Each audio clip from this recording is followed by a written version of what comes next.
Good morning, students, class 9th. So today we are going to start a new chapter, and the name of the chapter is Force and Laws of Motion. So let's begin with force. What is force? What is force? Force. If we have to define force, then our definition is limited up to a push or pull is known as force.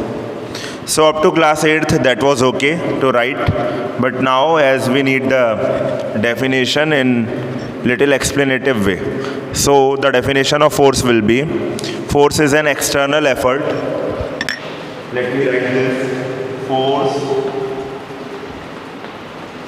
is an external effort which can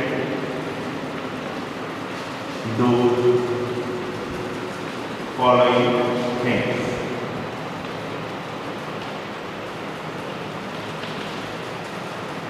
So we can define force by using its effects.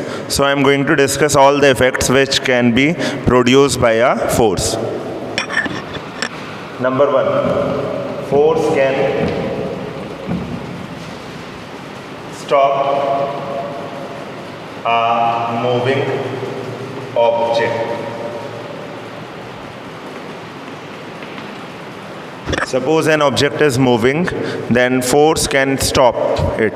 Moving object can be stopped by applying the force. So second one,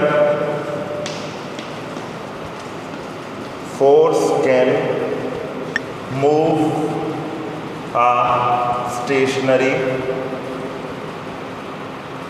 object.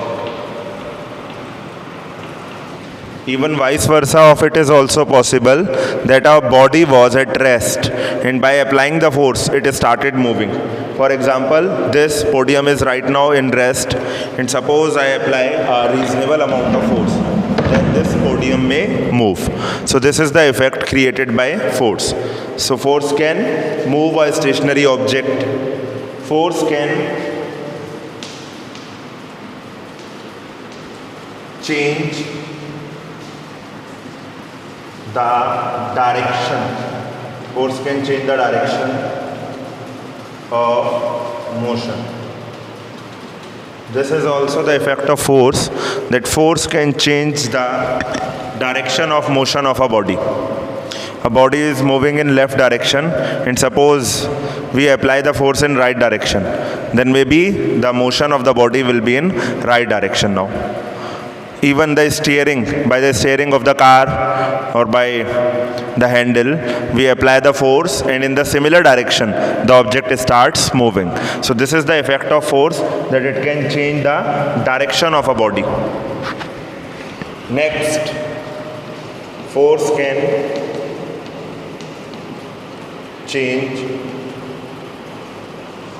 the shape of a body.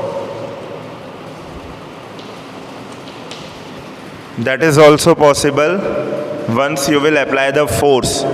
By the force you can change the shape of a body. This chalk, right now this chalk, this is having this shape, and suppose I apply a moderate force. Now the shape of this body is changed. So by applying the force we can change the shape of a body. Now, so these are the things, these are the tasks which can be done by applying the force. So, these are the effects of force. Now, forces are of two types. One, force. Two types. One is balanced, another one is unbalanced. Now, what are these balanced and unbalanced forces? So we are going to discuss this.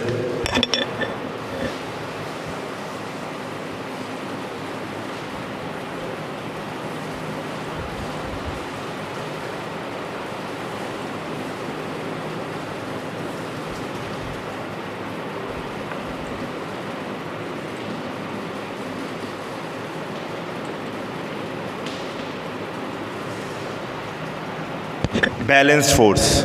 So students, if the resultant of all the forces acting on a body is zero, then such forces are known as balanced forces. For example, suppose we have a block of mass m, and we are applying a force from this direction F1, and we are applying a force F2 from this direction. Okay. Now, will this block move, or will this block remain stationary, or in which direction the block is going to move?